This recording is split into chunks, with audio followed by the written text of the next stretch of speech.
But you need to practice on what you have to do, and you have to box. So you should do as much boxing as possible leading up to the fight. Hitting the bag, right? I see you hitting them when you walk. I want you to do like this. Boom, boom, boom, boom. Just keep boom, boom, boom, boom. How long you can do that? 1, 2, 1, 2. Man. Interview 1.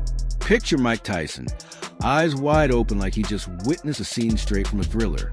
That was his exact response after seeing how intensely Terence, but Crawford has been grinding in preparation for his clash with Canelo.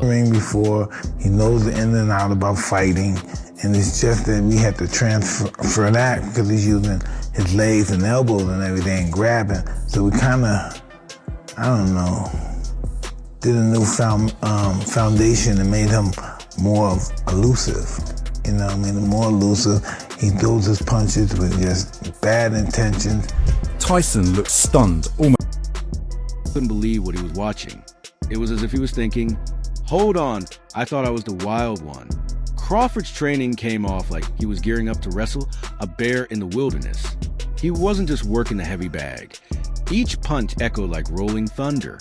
His footwork carried the speed of the lighter division, yet the power behind his shots landed with heavyweight force. Even the legendary Iron Mike had to stop and recognize that Crawford might be the rare kind of fighter fearless enough to step into Canelo's storm without blinking. Went straight away with Crawford, and so did Spence. I mean, other people that we've spoken to, I think Paul Smith and other people that sit on the show with us think it will be Canelo Alvarez because of size. We've seen Canelo Alvarez take that journey up to light heavy and find himself coming up against Dimitri Bivol and not being able to do what he does at super middleweight. I just think that Crawford is such a fighter of such stature and competence that he might just be the kryptonite to Solo. But himself, he's brushing it all off with a grin. His attitude is basically, line up the Avengers, Justice League, or even the Power Rangers. It won't make a difference because none of them are me. And honestly, he's got a point. Canelo could bring in superheroes to hold pads or tech geniuses to build his training plan, but you can't copy or install what Crawford brings to the fight game. I'm gonna make all those doubters at the end of the day, at the end of the fight, they all gonna cry when they get home. You know, and I meant that. You know? Complaint. It's my war cry to him. Every doubt just fuels another demolition job on whoever fans put in front of him. And when he dropped that he's not me line about Ennis, it wasn't trash talk. It was more like a warning shot. A reminder that trying to mimic his style is a dead end for anyone who dare. Not me, you know, as much as a lot of people, you know, say we have similarities and, you know, we switch a lot, fight a lot. He's not me, you know, and I'm not him. So. Just another day in the gym. He's collecting legacy fights the way people stack up rare cards, all while staying calm and unshaken. If hearing Crawford speak doesn't fire you up, then maybe boxing ain't your thing. You might be better off watching golf and giving out polite applause. Always been sparring bigger fighters my whole career. This is nothing new. This is nothing different. The heavyweights, super middleweights, light heavyweights. I've been sparring these type of guys my whole career, so it's nothing new. Mindset. Ryan Garcia jumped into the mix with his own take during a recent Twitter chat. King Reed didn't sugarcoat anything. He flat out said he could picture Crawford getting put out the way Amir Khan was. That's bold, because Ryan wasn't exactly subtle about it. He was basically tweeting like the caps lock was stuck on. Sure, he tossed Crawford a little respect, but it's clear his bet is riding with Canelo. To beat Canelo. I don't see it happening, but he could definitely prove me wrong. But I just think, bro, like, I mean, I've trained with Canelo, I've been around him. Bro can really push back heavyweights. It almost sounded like he was describing a final boss in a video game. Picture stepping into a match on the hardest difficulty setting. No cheat codes, no shortcuts. Just raw power coming at you. Ryan even highlighted that this is one of the rare occasions where Canelo walks in as the naturally bigger fighter. That kind of freedom to throw punches without second-guessing size, that's dangerous.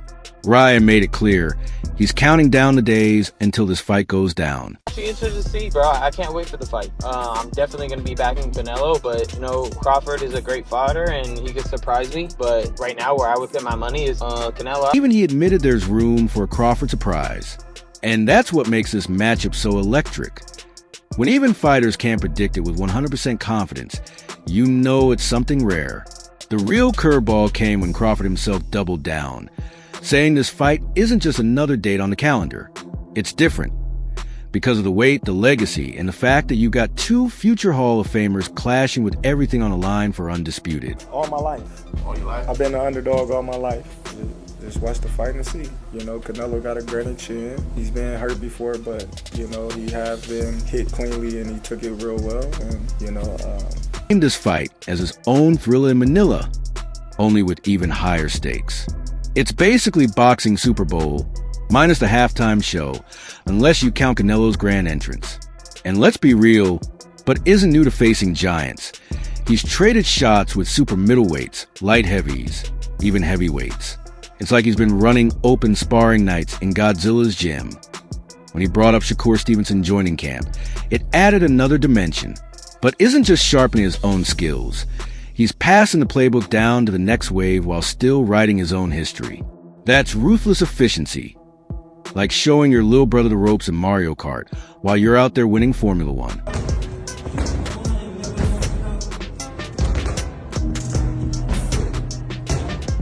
Dropped his hole. Bring the Avengers. It won't matter speech. Eddie Hearn slid into the conversation like professor of boxing business. But with that trademark promoter swagger, Eddie didn't sugarcoat it either. He said this fight is really about two legends nearing the twilight of their careers. And the big question is whether Crawford can carry the extra weight at 168. He even admitted Canelo's legs don't quite look the same anymore. But at the same time, Bud's fight IQ is on another level. Eddie's take? If Crawford fights smart, stays tricky, and ignores the crowd noise, he can follow the classic boxing playbook and make Canelo look like he's swinging at shadows. But I'm happy that he's getting the help that he needs because, you know, after, you know, September 13th, there'll be no excuse. Canelo's still my guy, but I'm leaning toward Bud. That's wild, because promoter loyalty usually runs deeper than blood ties. But Eddie flipped his pick as casually as choosing between Starbucks or Dunkin'. Then he really dug in. He broke down the resumes, pointing out that while Crawford's skill set is pound-for-pound elite, his list of marquee wins doesn't scream all-time great the way it should. He even pressed Bud on who his best victory was, and Crawford named Ricky Burns. That's kind of like a rapper saying their hardest verse came from a mixtape nobody here. Elusively in this fight, I think he's going to really have success. When he gets hit, that's really the million-dollar question. How can he hang at 160? On the pound-for-pound list comes down to pure skill. His ability is off the charts. Eddie even admitted, I think he's brilliant, but the resume isn't quite what it could have been if the timing and era had lined up differently. Point being, talent-wise, Bud is ice cold. But this Canelo showdown, that's the fight that could stamp his name into the history books forever. If he wins, forget generational great. We might be talking all-time problem. And just as Eddie finished breaking it down like a boxing professor over a latte, in storms Tyson Fury with that signature Gypsy King energy. Fury kept it simple. If Bud believes in himself, then go for it, mate. No overthinking, no analyst jargon. His view, two elite fighters, two unique styles, both great in their own lane. And he made it clear he'll be one of the first in line to buy the pay-per-view. The reason I put Crawford so high on the pound-for-pound list is because of his ability. I think he's brilliant, but I still don't think it's not his fault, but I don't think he's quite got the resume that he could have had if the era was... He could be staring down his own reflection and still be like, yeah, why not? Let's do it. And that's the exact energy Crawford's carrying right now. Sometimes it's not about overanalyzing. It's about believing you can shock the world. Fury giving his nod to Bud's move up to 168 is like the heavyweight king stamping your passport. His approval doesn't erase the danger. It just confirms the stakes. And that's what makes it powerful. Fury's cosign makes this moment feel bigger. Almost like he's daring Crawford to gamble against the most dangerous shark in boxing waters. It's his way of saying, I respect the risk, because risk is what greatness demands. And let's be real, when a guy like Tyson Fury, whose whole career has been about defying the odds, tells you the gamble is worth it, you start to believe it just might pay off. And is it a good idea for him to do that? I think it's a good fight. I think, listen, everybody can do what they want to do, and if they believes in himself, then go for it. Kind of moment that could flip the entire pound-for-pound debate on its head. So I want to hear from you. Are you rolling with Bud or are you backing Canelo? We got Crawford bringing that he's not me energy, Eddie Hearn breaking it down like a chess match, and Tyson Fury giving Bud the green light to roll the dice. Every angle is covered. The fighter's fire, the promoter's brain, and the heavyweight king's wild stamp of approval. All that's left for us is to sit back and watch history get ritter.